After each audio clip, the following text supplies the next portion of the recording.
We're now going to go into the final remarks from the Generation Project and the Slovenian Presidency. And first, we have closing remarks from Marcela Linková, the Gender Action Coordinator and the Chair of the Standing Working Group on Gender in Research and Innovation from the Czech Republic. Marcela. Good afternoon. Once again, tremendous thank you to the Slovenian Presidency and all the speakers from national authorities, umbrella organizations, research funders, and the current and future presidencies. Also our moderators, Gary Logue and Chloe Lyonos, as well as the other colleagues in the background who have made this joint conference a reality. And also thanks to all of you for joining us over these 2 days. There are 259 participants in this online conference. So I think that shows huge interest in the European landscape. And I'm sure that you're equally saddened as I am that we could not meet physically because it would have been wonderful to chat yesterday with all the participants over a glass of Prosecco in the beautiful city of Ljubljana about the next steps, strategies, priorities, and cooperation for the immediate future. The first time I came to Slovenia was in 2005 to give a keynote on gender equality in research at the European Forum for Early Career Researchers in Ottočec. And in his closing remarks at the time, the commissioner remarked that the Commission would be introducing support to relocate wives and children to ensure the well-being of mobile researchers. So you can imagine that this did not go well with the early career women researchers, gay or straight, in the auditorium. And this allows us to realize how long we have come in those 15 years, because this level of implicit bias is very unlikely to be demonstrated at high policy level today. In the 15 years, we could say that a lot has really been done, that a lot has changed. But when you look at it from the perspective of the early career researchers who were there in Ottočec, the change is actually extremely slow. So we have to do better. We now have the instruments. We have a much better scientific understanding of the nature of change processes in organizations, of the psychological underpinnings of the change processes at the individual level. We also have, on the one hand, growing political support, as we have also seen it here over the last 2 days. But on the other hand, we also have the danger of slippage, backlash, and attacks on human rights, including especially the rights of transgender people, including trans researchers, and also attacks on the scientific discipline of gender and feminist studies as a whole. So we must do better, but we also must persist. With the Ljubljana Declaration, we have an important roadmap for action with gender mainstreaming at the core, with priority topics including gender-based violence and research careers, the main instrument being gender equality plans. And all these were extensively discussed over these last 2 days. The declaration also addresses the ERA advisory structure and ERA governance, which will be negotiated during the Slovenian presidency. And I really want to hope that with gender equality being a priority topic for the presidency, that it will also be high in these governance negotiations too. I urge all the stakeholders involved to consider that gender equality is an affair that cannot be in principle finished, only improved. And experience shows us that it can only improve if appropriate structures are in place. Otherwise, it always slips. The declaration is backed by the current and future trio presidencies, and I'm really happy that this achievement could be made. I am also certain that other member states will join this demonstration of political will and make sure that gender equality is a strong priority for European research, not only on paper, but in reality. That we will continue to work at the European policy level, reinforcing our engagement with other stakeholders in the ERA umbrella organizations, but also in the Velvet Triangle, to use Alison Woodward's concept, with gender and feminist researchers and practitioners. I want to give homage to the incredible community of people in Europe who are working both at the institutional level, in various working groups, advisory groups, and at the policy level to improve the life and work in research to be more gender equitable. I also want to urge all of us to support young girls and women to go to research and innovation in all fields, because recent examples abundantly show that when women enter, we get research results that are responsive to women's needs, to women's bodies, to women's health. And this helps to close the gender data gap and address the gender dimension in research. And this pertains to other axes of inequality too. Representation does shape substance. To close, it has really been a tremendous privilege to work with the Slovenian Presidency, as well as colleagues in Gender Action and our advisory boards, to prepare this conference. I thank you all with all my heart for these 2 days and for all the work that is going on. Thank you.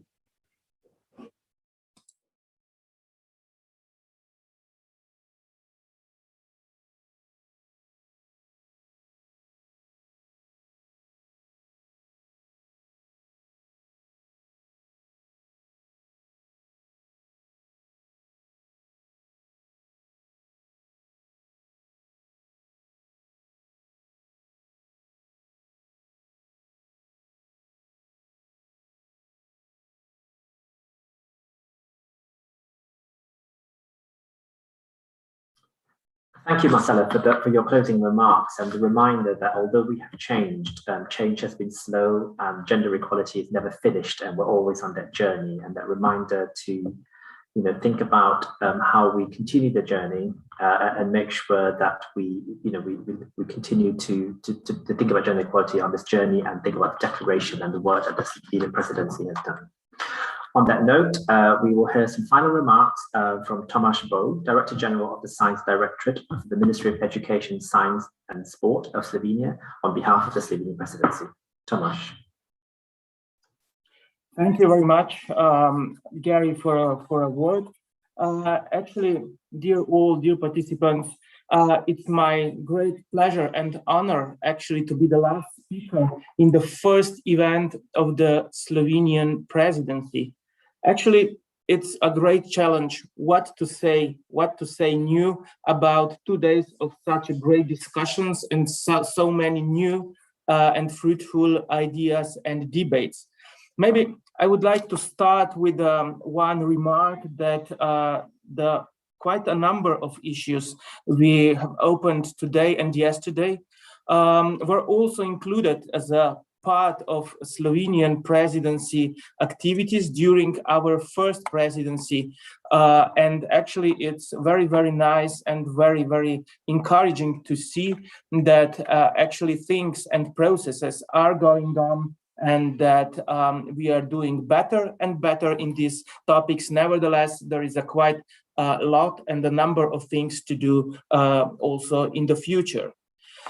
What I would like to stress in this respect is also actually that it was very clear stated today and yesterday that when talking about the gender issues, the collaboration is of crucial importance. So the collaboration between the policies, between ministries, between European Commission, and between stakeholders, or as Jean-Eric said today, between actors, while at the end of the days, the actions counts. And it is important that the ideas, after that, the policies, and after that, the real actions which change the world are actually doing together, that we are communicating, that we are exchanging our views, our ideas, and this is for sure one of the key elements for success of the future. The next part I would like to mention and I would like to stress is the very clear that actually the gender issue is an important element of era governance, of future era governance, which is also in the focus of Slovenian Presidency.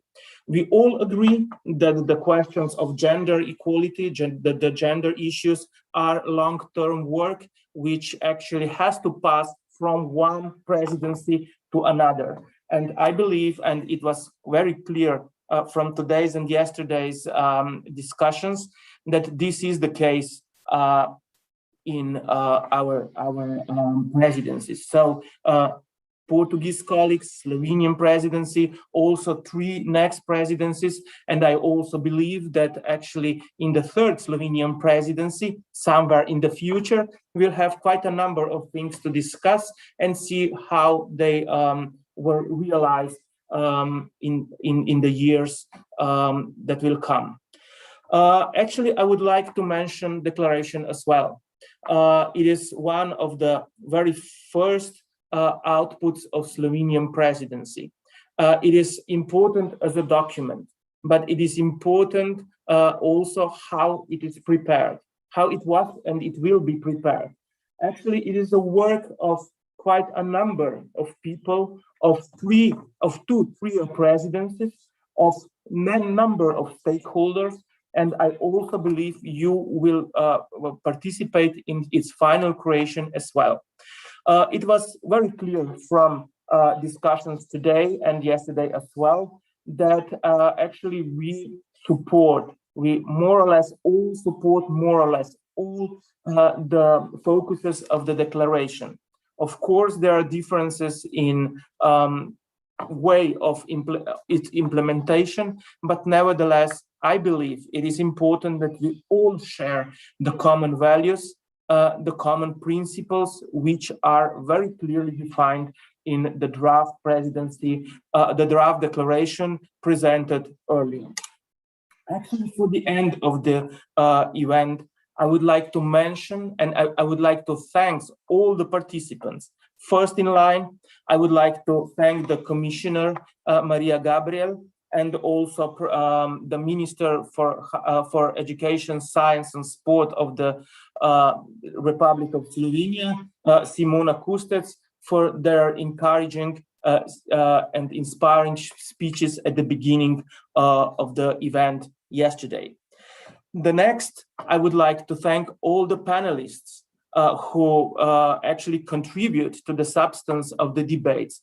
It was quite very, very rich diversity of them, from the academia, from policy, from policies, from European, from national level. So it was really, really rich diversity of panelists. I would like also to thank both moderators, Gary and Chloe. I thank you very much for your excellent work you've done during the last 2 days. And now, probably the most important, I would like to thank the colleagues for the Gender Action Project and the coordinator of the project, Marcela Linková, to her contribution to the whole event. And last but not least, very important, I would like to thank the colleagues from Slovenian presidency team, especially Ursula, who worked quite strong and quite heavily in the last days and weeks on the conference. And I believe that with the contribution of you all, the event was of that kind that will remain in our memories for quite a number of actions in the future. It was inspiring. It was very, very well elaborated. And dear all, thank you very much for being with us for last 2 days. And we are looking forward for actions and policies in the future with the scope of encouraging all the system policymakers to act in the field of gender equality. Thank you very much again, and I wish you all the best and nice summer.